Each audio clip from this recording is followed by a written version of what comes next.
Hello everyone, Satsangad here with another presentation, and this time is about the Great Conjunction, Jupiter and Saturn in Aquarius this time, on December 21st, 2020, coinciding this time with winter solstice, which is very significant. That's why I prepared a presentation to show you the big picture, the broader meaning of this new era, this new period, not only of 20 years until the next Jupiter-Saturn conjunction, but an era that will last 200 years of their conjunction in air signs, in the air element.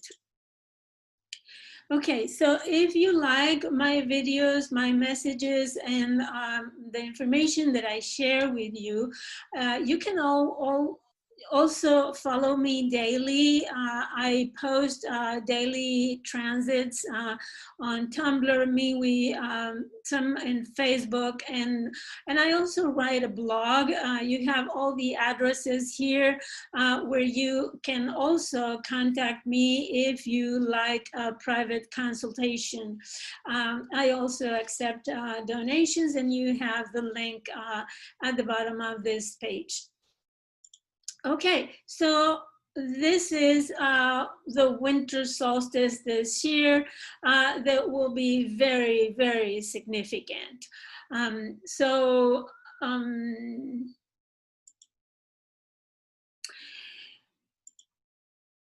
What is winter solstice after all?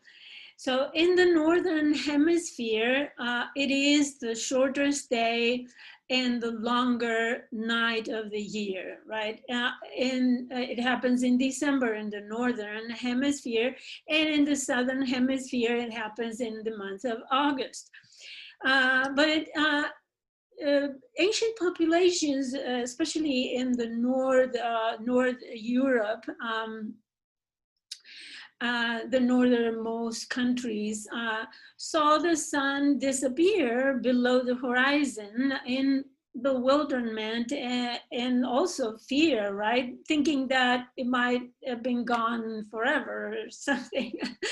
So, but for 3 days, it was night for them. It was completely dark. So, however, after 3 days, the sun rose again. And that phenomenon was called the solstice. Solstice means stand still, when the sun stands still. Sol means the sun, and stis means it's the equivalent of the verb sit, to sit, or to stay, or remain in the same place. It is a symbol of birth, but it's also a symbol of death and rebirth, right? It is the 12 o'clock in the calendar of the year in the Neolithic culture. And for the ancient civilization, myths will bring hope for the sun to return, right? Winter brings the frozen earth, the dying crops, short days, and long, dark, cold nights. Winter life was very, very harsh in those ancient days. Little thrived in the winter months, and survival was very difficult in northern countries and Europe. So the winter solstice became the most important time of the year as people created elaborated rituals to ensure that the sun will return and bring back the warmth that was necessary to maintain life. So the long, dark nights of the winter solstice, the turning point of the sun's journey, was seen as the moment the light was reborn and the new year began, and came to symbolize, as I said, birth, death, and rebirth. So perhaps the most prominent legend to have survived is that of the Norse goddess Frigga. And Frigga gave birth to her son, the young son Baldur. This was symbolized by giving birth to the light in the darkness. And in the Northern Europe, the longest night is also known as the Mother's Night. How interesting, right? Throughout the world, gods and goddesses of light were born during the winter solstice, bringing hope and a promise of the return of the warmth and light of the sun in the new year. So for us, understanding the harshness of the lives of ancient people in Northern Europe, we can begin to understand the importance and the enduring nature of those myths and legends surrounding the winter solstice.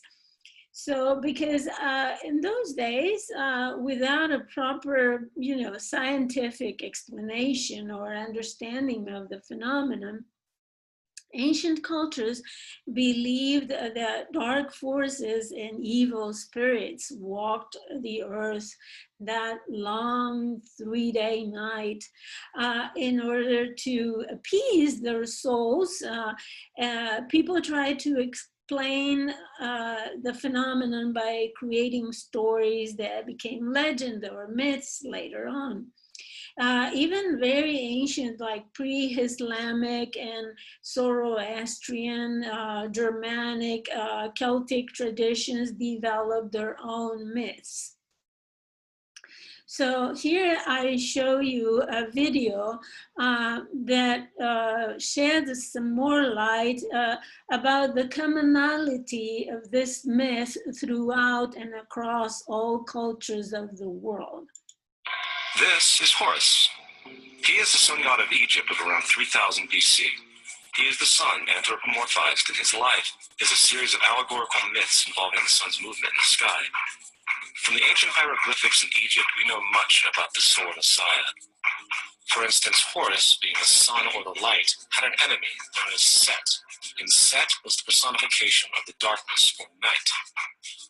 And metaphorically speaking, every morning Horus would win the battle against Set, while in the evening Set would conquer Horus and send him into the underworld.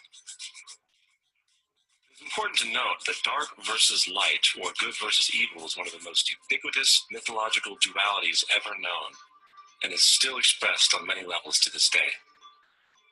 Broadly speaking, the story of Horus is as follows. Horus was born on December 25th of the Virgin Isis Mary.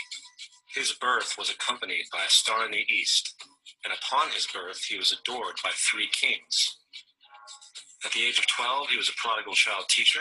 At the age of 30, he was baptized by a figure known as Anup, and thus began his ministry. Horus had 12 disciples he traveled about with, performing miracles such as healing the sick and walking on water. Horus was known by many gestural names such as the Truth, the Light, God's Anointed Son, the Good Shepherd, the Lamb of God, and many others. After being betrayed by Typhon, Horus was crucified, buried for 3 days, and thus resurrected.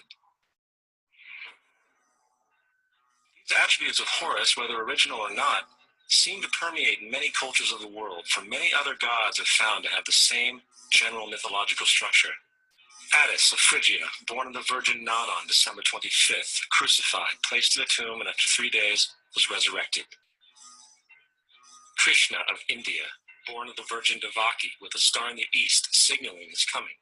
He performed miracles with his disciples, and upon his death was resurrected. Dionysius of Greece, born of a virgin on December 25th, was a traveling teacher who performed miracles such as turning water into wine. He was referred to as the King of Kings, God's only begotten Son, the Alpha and Omega, and many others. And upon his death, he was resurrected. Mithra of Persia, born of a virgin on December 25th, he had 12 disciples and performed miracles, and upon his death was buried for 3 days and thus resurrected. He was also referred to as the Truth, the Light, and many others. Interestingly, the sacred day of worship of Mithra was Sunday. The fact of the matter is, there are numerous saviors from different periods from all over the world which subscribe to these general characteristics.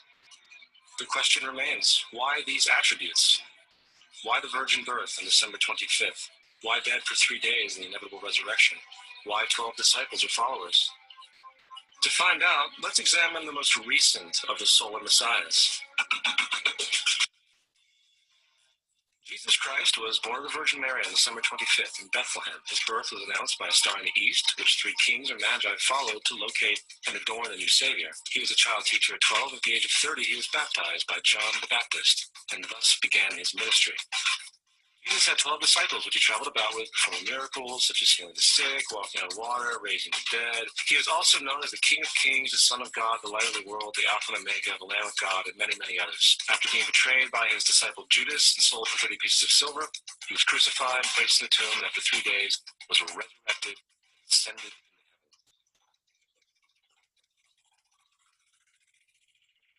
First of all, the birth sequence is completely astrological. The star in the east is Sirius, the brightest star in the night sky, which, on December 24th, aligns with the 3 brightest stars in Orion's belt. These 3 bright stars in Orion's belt are called today what they were called in ancient times the 3 kings. And the 3 kings and the brightest star, Sirius, all point to the place of the sunrise on December 25th. This is why the 3 kings follow the star in the east in order to locate the sunrise. Sun.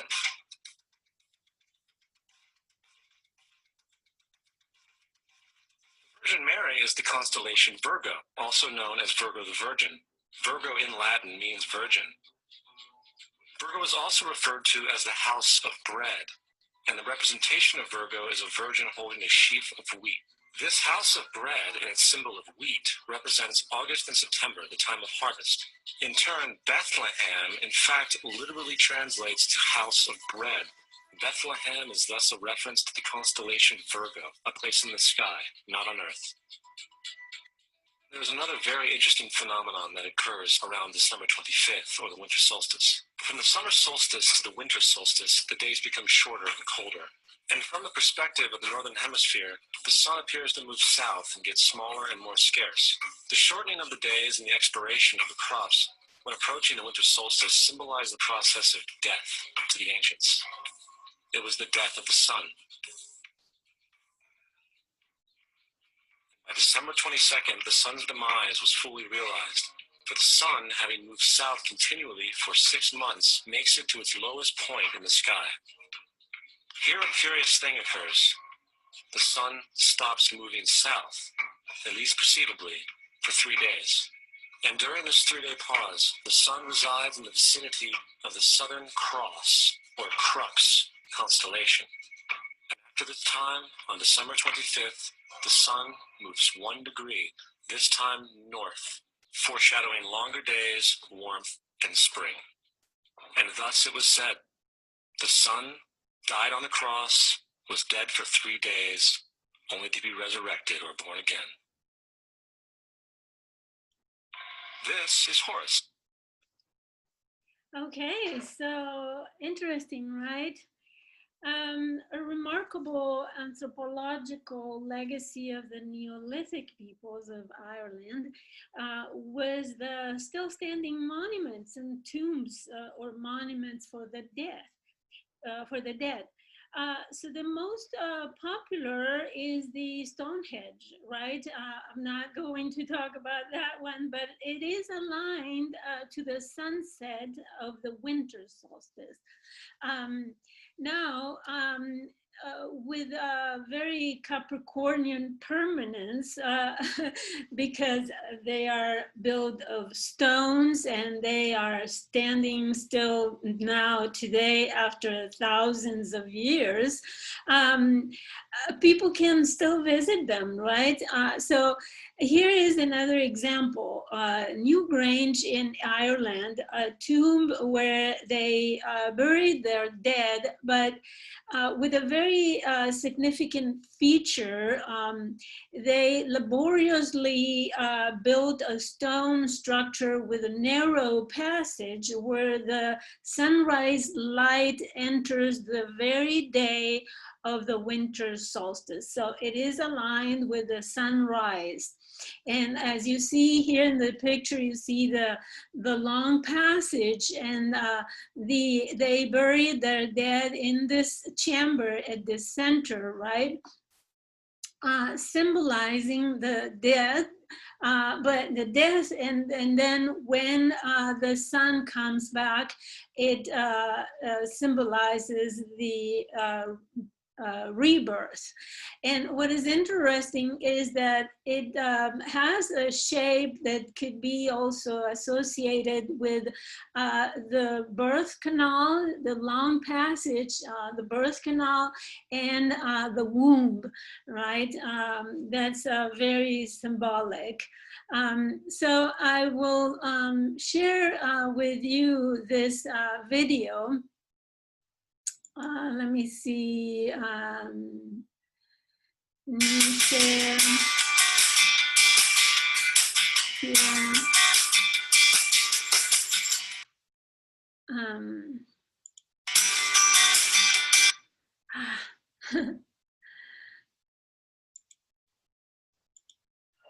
Okay, so. Out of the mists of the Stone Age, this structure has stood since the dawn of recorded history. This rounded tomb, called Newgrange, has stood on the bend of Ireland's River Boyne for more than 5,000 years. It is massive, distinct, and very mysterious. The mound of earth covers a rock passageway, which leads to a central chamber where the ashes and bones of the dead were placed. Long thought to be just a tomb, in the late 1960s, archaeologists uncovered an amazing secret that shed new light on this ancient structure. On the winter solstice, the longest night and shortest day of the year, a shaft of light enters a perfectly positioned window and lights up the 60-foot corridor that leads to the basin of ancestral bones. An impressive feat of engineering, considering its Stone Age builders possessed only rudimentary technologies. Is particularly important because it's been proven without doubt that it was very deliberately aligned to sunrise at the winter solstice. Its facade is of white quartz, restored by archaeologists who believe the mound was originally covered in a smooth stone that reflected the light. The massive stones in the interior were perhaps pulled from the river. The builders probably moved the boulders into position by rolling them on logs. Archaeologists believe it took decades to construct Newgrange, and since life expectancy was short, only about 40 years, the project likely was handed down from generation to the next. Little is known about the Neolithic farming community that created this structure. Why they built it is still a mystery. Perhaps the mound was a place of worship. Historians admit they just don't know. We know they were used as burial places, but we also think they would have been used as places for ritual gatherings, where a focus for community gatherings, place to honor the ancestors. For more than 5,000 years, Newgrange has captured the rising sun of the winter solstice. It's a lasting monument to human ingenuity and to a desire as old as mankind. Even then, people strove to understand great forces of nature and to harness them, even if only for a brief moment in time. So it's very interesting, right? How the ancient cultures had this symbolism of death and rebirth, and how I wanted to use this symbol because at this time in December, this Jupiter Saturn conjunction coincides with this symbolism that there is something that is ending and a new life is coming for us. So let's see, this is the passage and how it is so similar if you have ever seen a birth, right, with a birth canal, and this is the entrance of the passage where the rising sunlight comes in exactly at the winter solstice. So it's this monument stands as a witness of nature's cycle of birth, as I said, growth and rebirth, and giving hope to those mourning their dead. It also bears witness to a lifestyle tied to the evolution of nature and the turn of the seasons.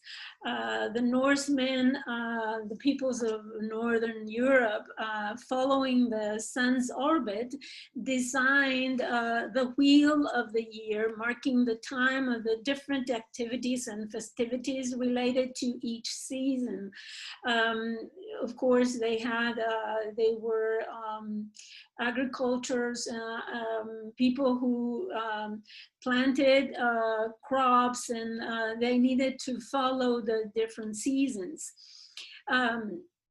So winter solstice is the 12 o'clock in the wheel. As you see here, winter solstice, December 21st, 22nd, it is the 12 o'clock, coinciding when the Yule festivities were celebrated, which in Roman times later on became the Saturnalia.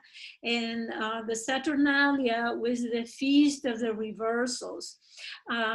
It's also the precursor, this wheel of the year is the precursor of the Zodiac wheel, the wheel of life, with the astrological 12 signs having coincidentally Capricorn at the zenith at the 12 o'clock.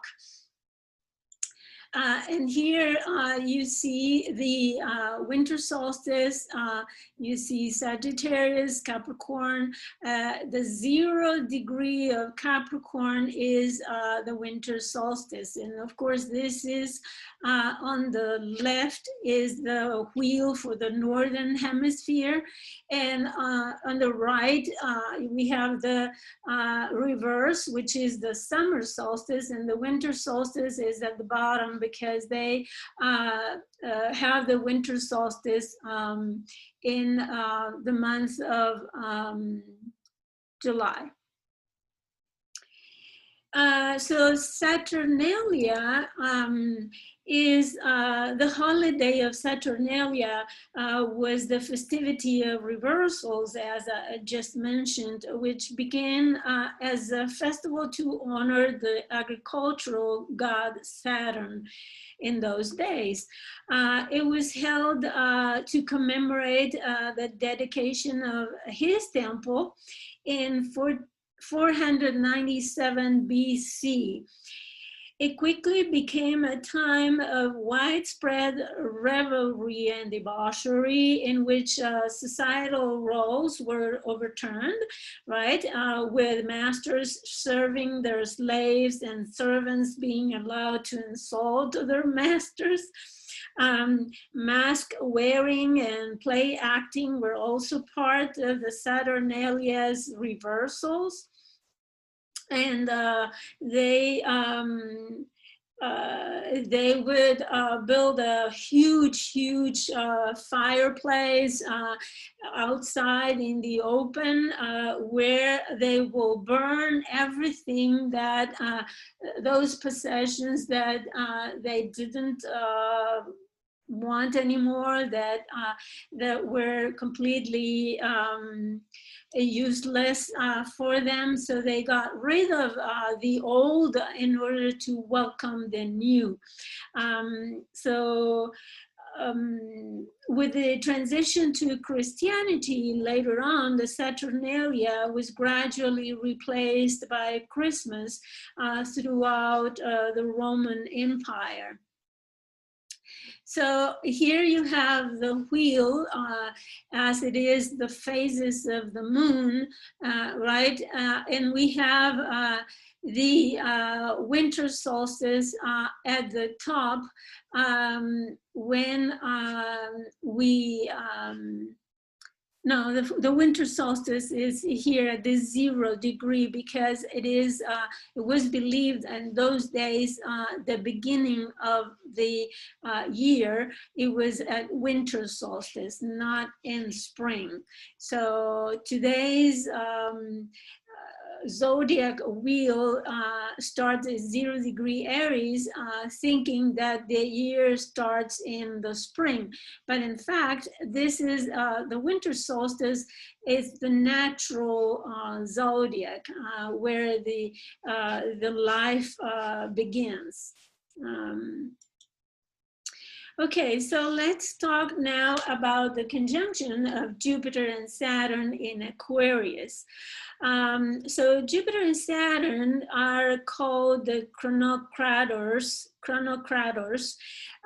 It means creators of the times or the eras, or new period, right? Their conjunction marks a rebirth, birth of a new era, a new social, political, economic, institutional system. So this time will be marked by the air element. We leave behind the materialistic world, the economy, the politics that we have held for about 200 years. So there was a cycle that is just ending of the conjunction of Jupiter and Saturn in Earth signs. And what that meant was that the material wealth accumulation, it meant that people had a practical organization of resources.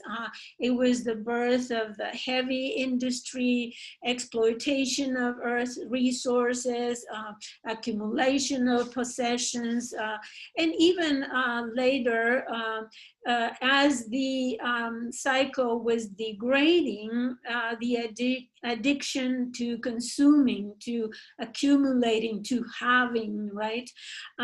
It was a time when oil, diamonds, coal, and so many other resources were exploited.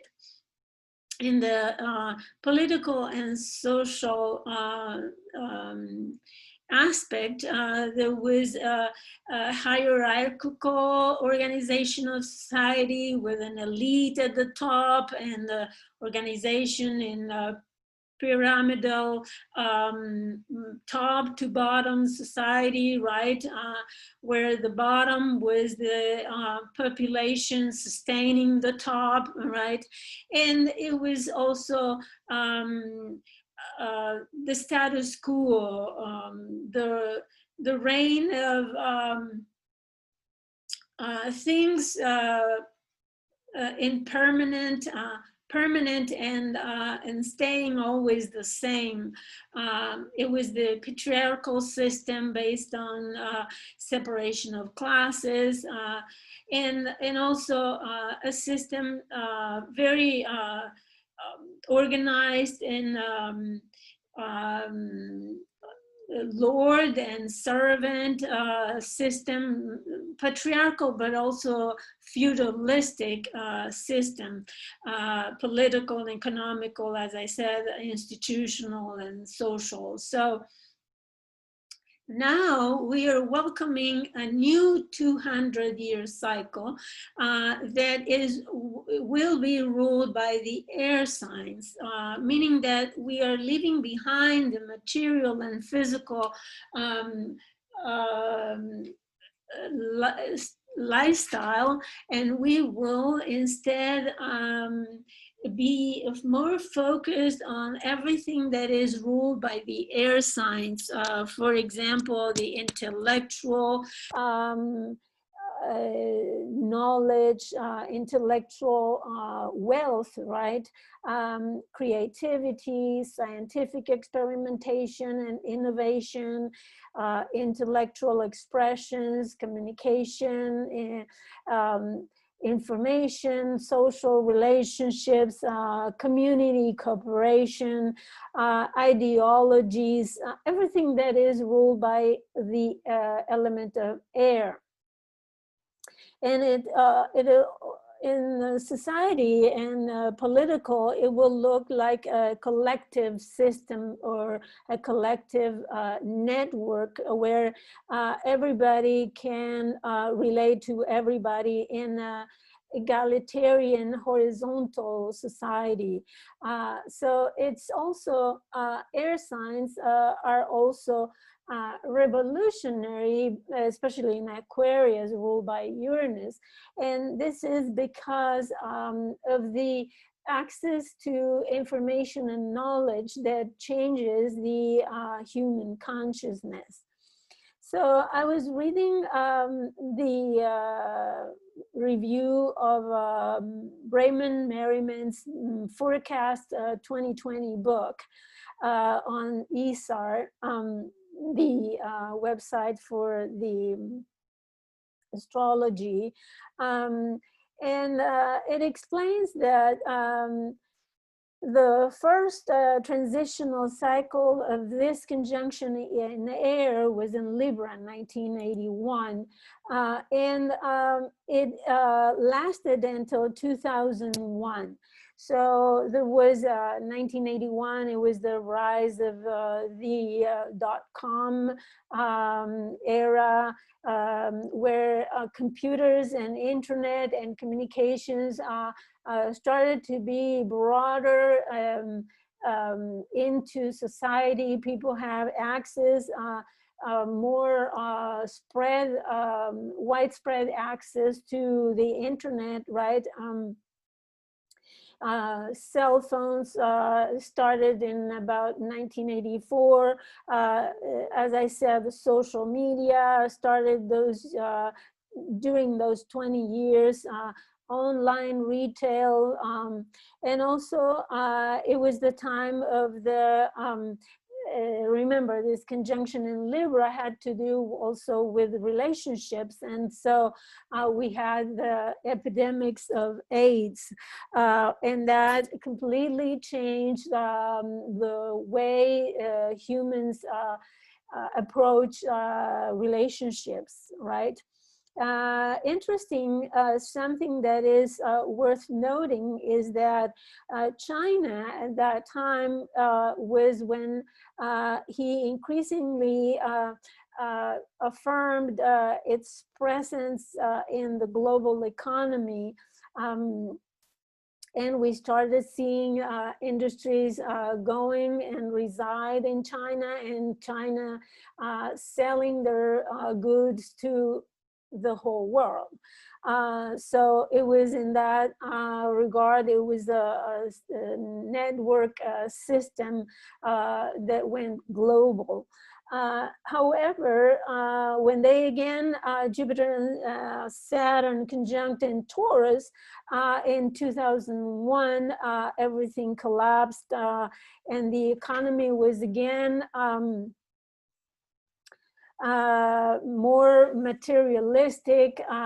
It was reshaped by the old materialistic principles, and that's exactly when it started the decay or the stale process, right, of the when you focus too much on one element, in this case the earth element, then there is a start to decay or degenerate of the principles, and that's why we see so much corruption related to the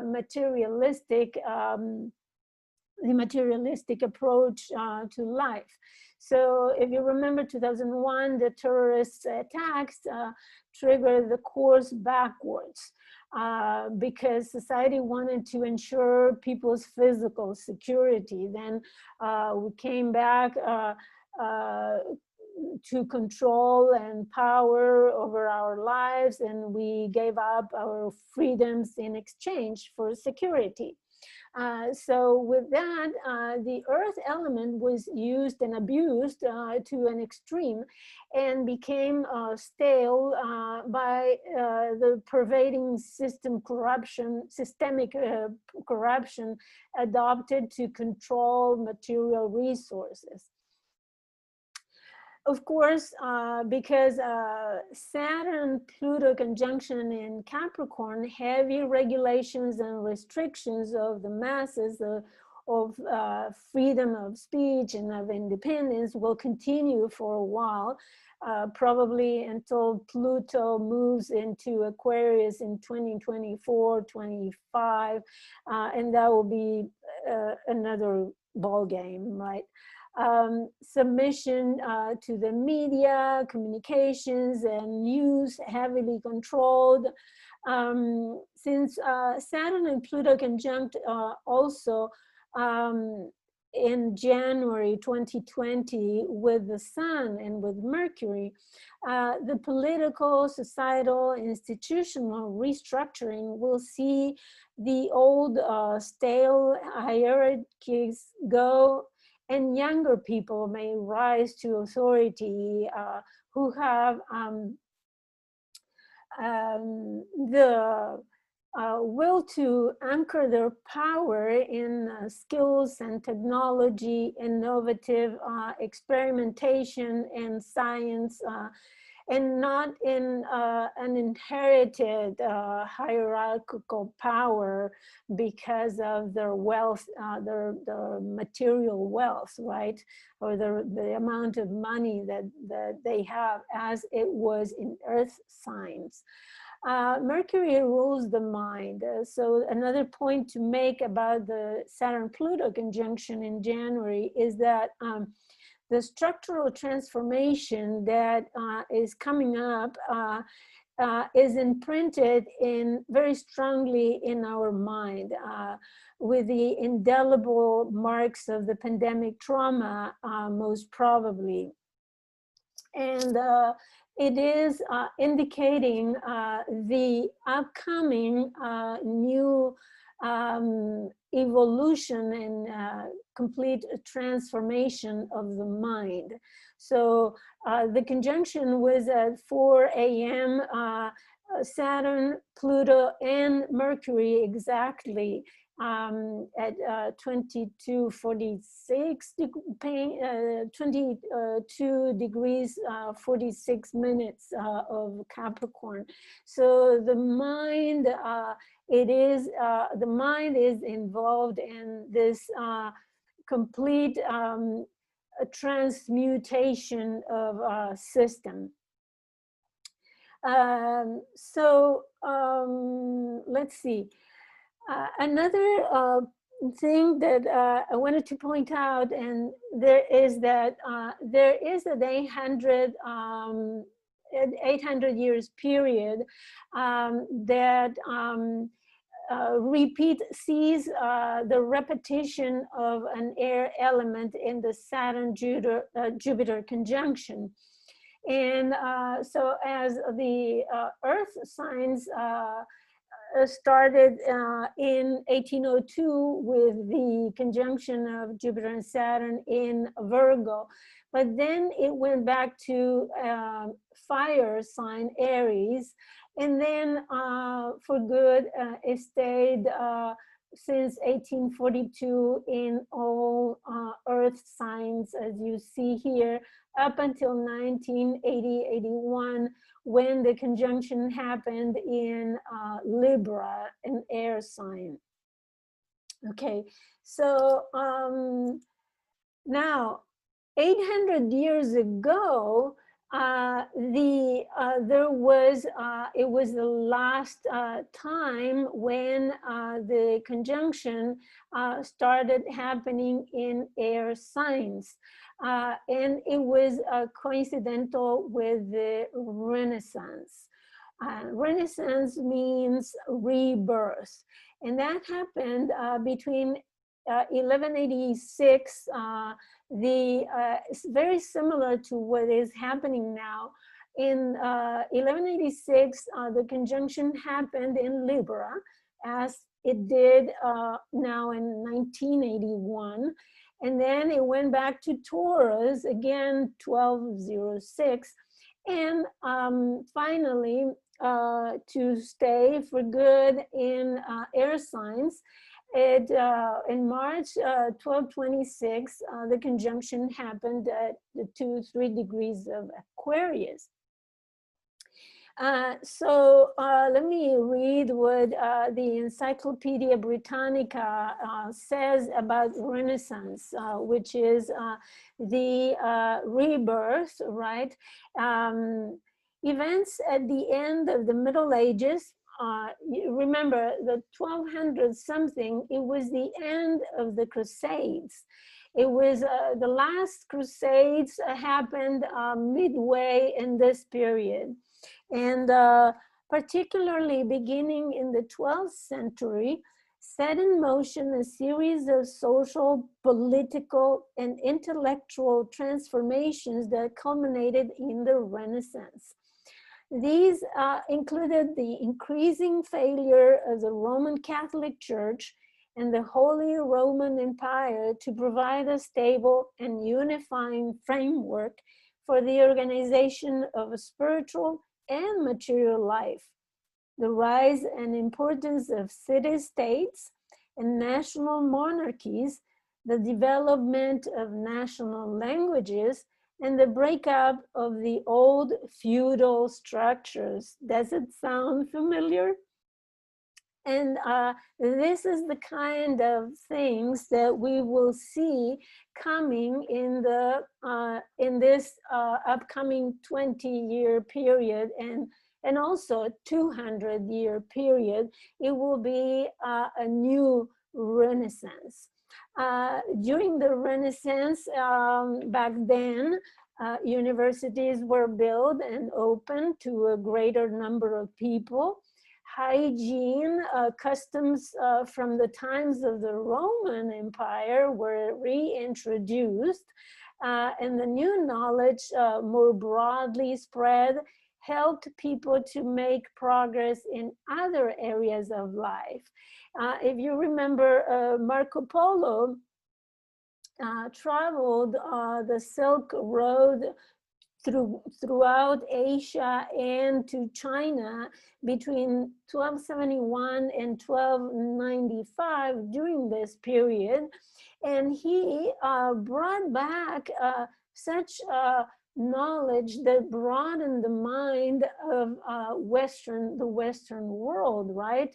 And he came back from China with wonderful information that expanded people's minds and the economy through trade, right? That was the birth of the interest of merchants to go to China to bring the spices and all the goodies that Marco Polo was talking about, and see how permanent were those changes introduced by Marco Polo and his storytelling, right? That we are still eating spaghetti today, even though you may think that spaghetti are Italian, where it was Marco Polo who brought spaghetti from China. and how permanent this will be. And I would like to read Dane Rudhyar's Sabian symbol for Aquarius, 1 degree.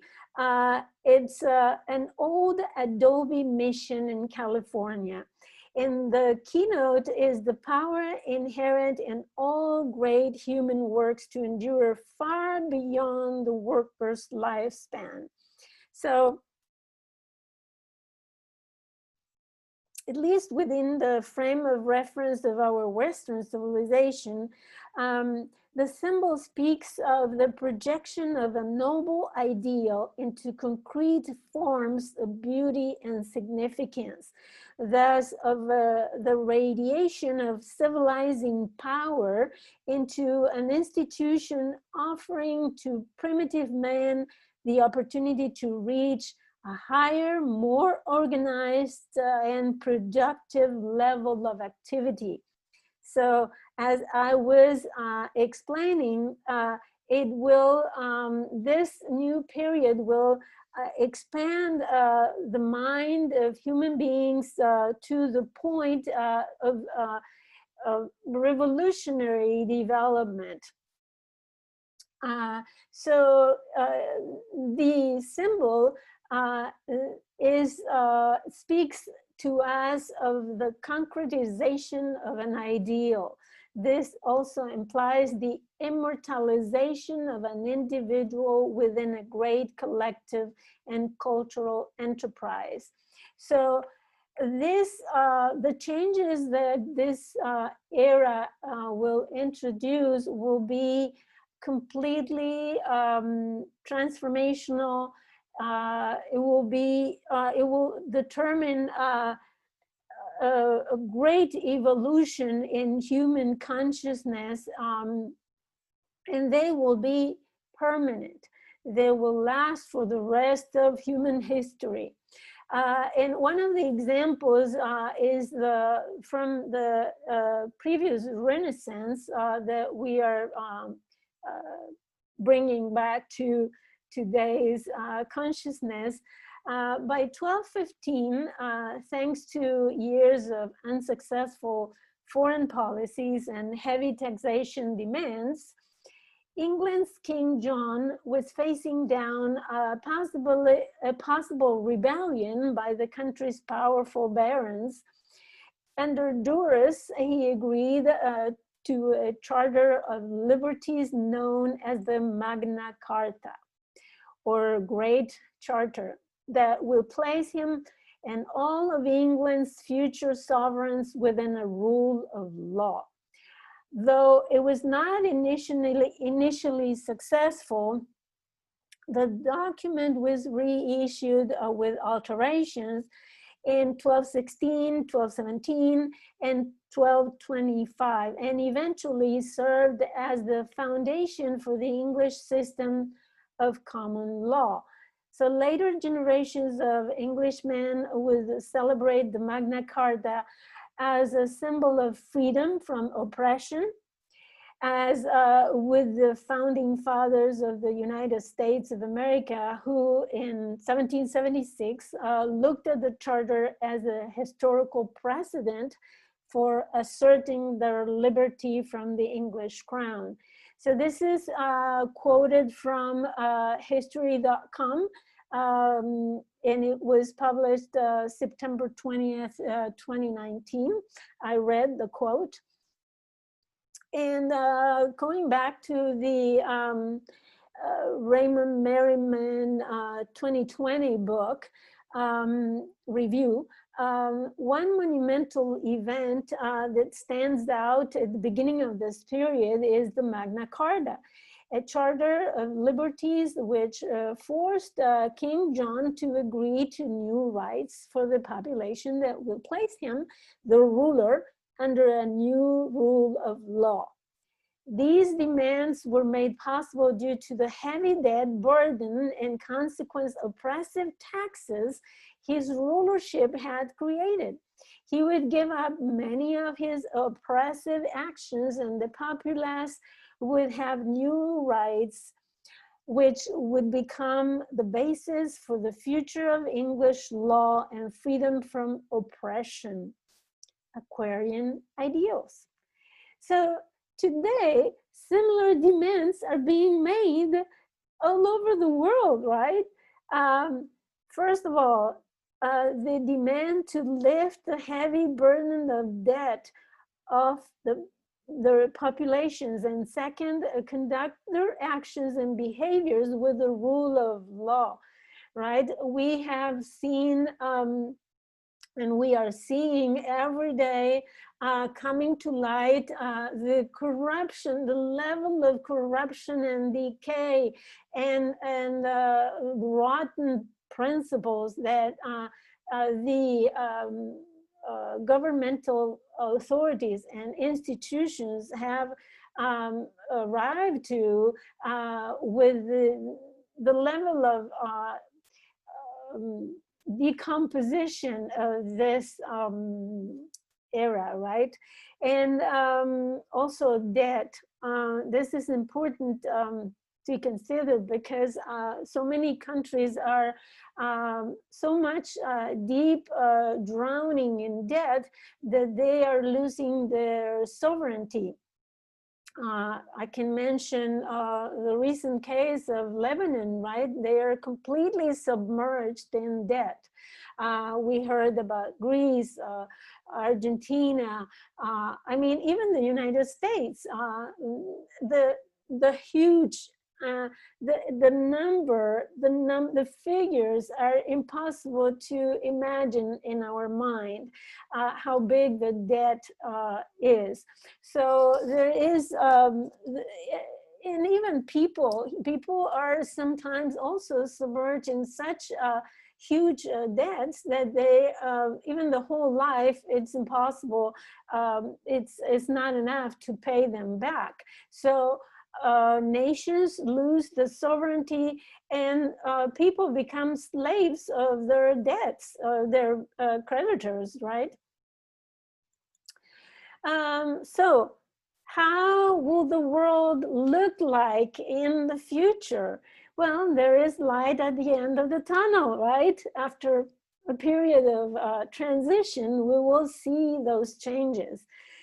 So humanity is entering now a similar 200-year period until 2220, when the Jupiter Saturn conjunction will be in Scorpio, and will start a new cycle in of conjunctions in water signs. So this will be an intellectual revolution. The mind is undergoing a process of development through the access to knowledge. And remember, the broad and widespread access to knowledge started in 1981 with the popularization of the internet, right? Now, if you want to, for example, I planted a peach tree a few days ago, and I know nothing about growing peach trees. So I Googled it and I asked Google, and Google told me how to take care of a peach tree.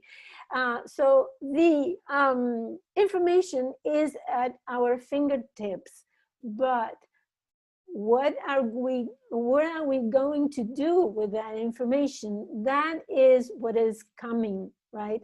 Now we learn what to do with that knowledge, and we will apply it for the benefit of all. Progressively, human beings will fine-tune ideals, the knowledge, the science, other issues like civil rights, freedom, social justice, the laws to protect the collective and the people in general, and the changes in values. Remember, Uranus, the ruler of this conjunction of Jupiter and Saturn in Aquarius, right? The ruler is Uranus, and Uranus is in Taurus, ruled by Venus. So there are changes in value. That's why things are going to radically change, because humans are changing their values.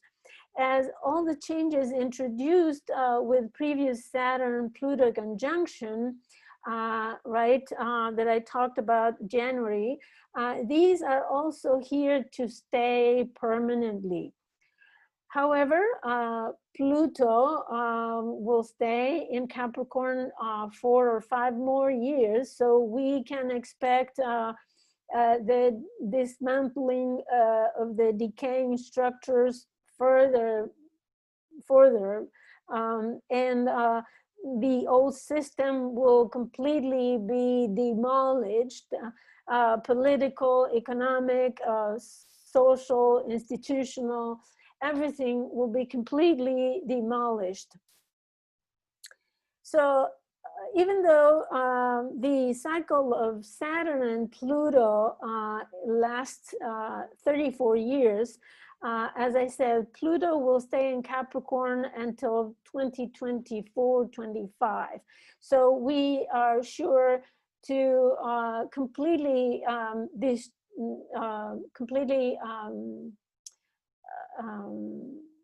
destroy the old materialistic system. So what is coming?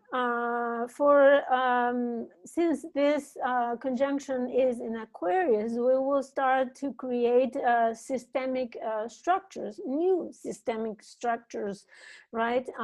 That will be based on networking and also the organization of clouds, right? For example, there will be egalitarian society, an economy that will go completely virtual, virtual governmental controls for the benefit of everybody, restrictions of freedoms, yes, for the benefit of all, meaning that it will be balanced, right? Your rights will end where my rights start. Community organization, education reforms, science, innovation, and experimentation.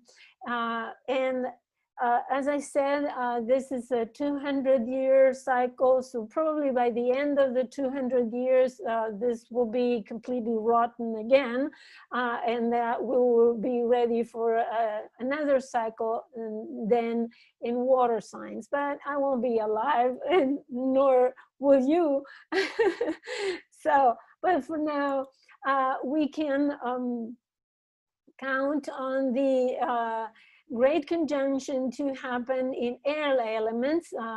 This time in December, it will be Aquarius. Next time will be in Libra, then Gemini, and so on and so on. So it will be an intellectual renaissance. When the conjunction happens in Libra, the relationships, issues, and changes will be on focus more so as they were when the previous Jupiter Saturn conjunction in Libra. When they joined in Gemini, information, knowledge, and the development of new skills, and also the relationship with the environment will be in focus. Probably by 2060, the environment issues will be pretty crucial. So we still have 40 years of other issues before we face the real challenges in the environment. But since now we will start, and we probably will use knowledge and scientific investigation and innovation in order to preserve our environment, hopefully.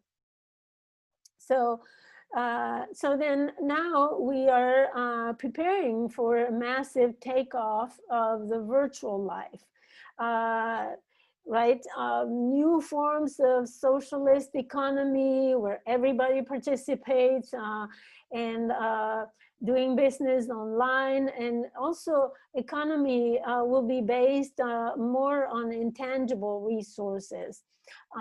Networks of people collaborating with each other, developing of communities, civilized communities, right, where people collaborate. I've seen in the news how because of the government absence in Lebanon, the common people, teenagers, youth, and young people who are healthy went themselves to help the victims and to clean up and do the job that the government should do and are not doing. So this is what is coming.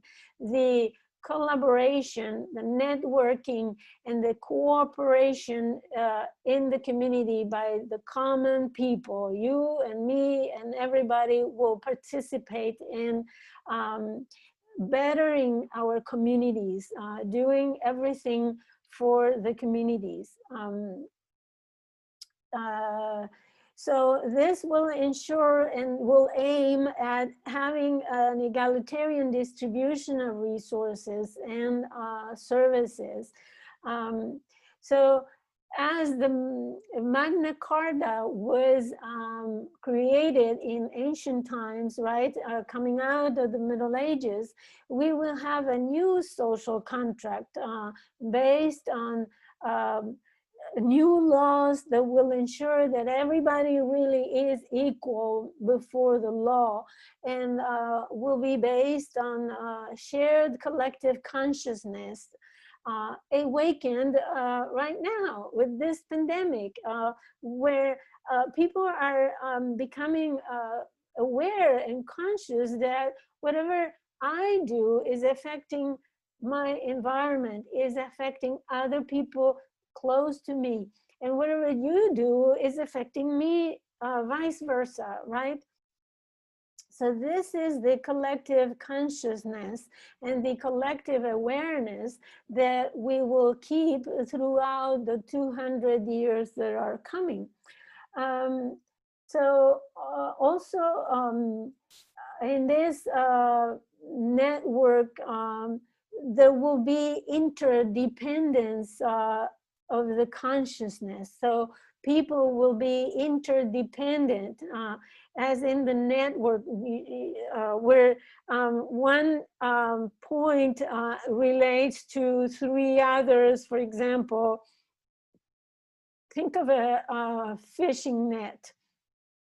So one point is related to many others, and the many others related to that point. So there is this interdependence from each other that will be enhanced and in focus. And there will be a recognition of individual rights and freedoms, but also moderated by the freedoms of other people, because we will be interdependent, and everything that one does will affect the network. As it is in, for example, the internet, right? If one point in the internet does something wrong, then the whole net will be affected. So this is a very important point, because upon this new consciousness will be based the new society organization. It will be controlled through the internet and the cloud and the media, social media, but the elites will no longer be patriarchal figures like head of states or the king or the feudal lord, you know, like up until now. But it will be elites based on scientific knowledge, on ideologies, and intellectual figures that will become prominent and will be in the leadership, and we will follow scientific knowledge and proven ideas. So yes, there will be an increase of AI, robots, digitalization of daily life. Everything will be automatization, banking, commerce, anything that you will do will be automatic. And there will be also the increase in social interrelationships, and since the especially for the next 20 years, since this conjunction is ruled by Uranus, there will be more flying objects. We will probably see pretty soon no more cars, but probably electrical flying vehicles or something that it may be individual as well, instead of collective, who knows, or maybe collective transportation, ground collective transportation, and things like that. I also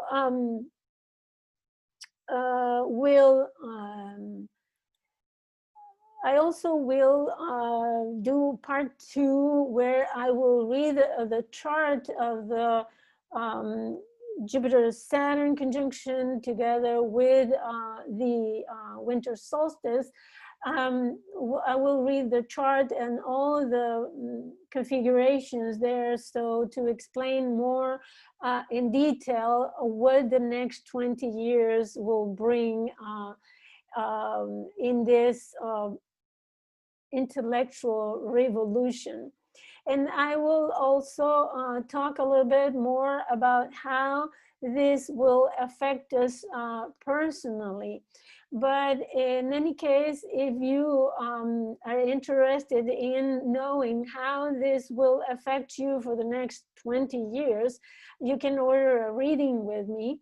Here is the link. You go to my blog here at this address, and you click on a tab that is called How I Work and What I Offer. And then it takes you to another page with all the information about how I do the readings and what you need to do and how much it costs and all that. If you are willing to donate, here you have the link again. And I'll thank you so much for watching. It's been a pleasure to share this information with you. I hope it is useful. And with that, I'll let you go. Thank you so much for watching. Please comment, like, subscribe. And if you like to know when I am publishing the part 2 of this video, click on the bell so you receive the notification. Thank you very much, and I'll see you next time.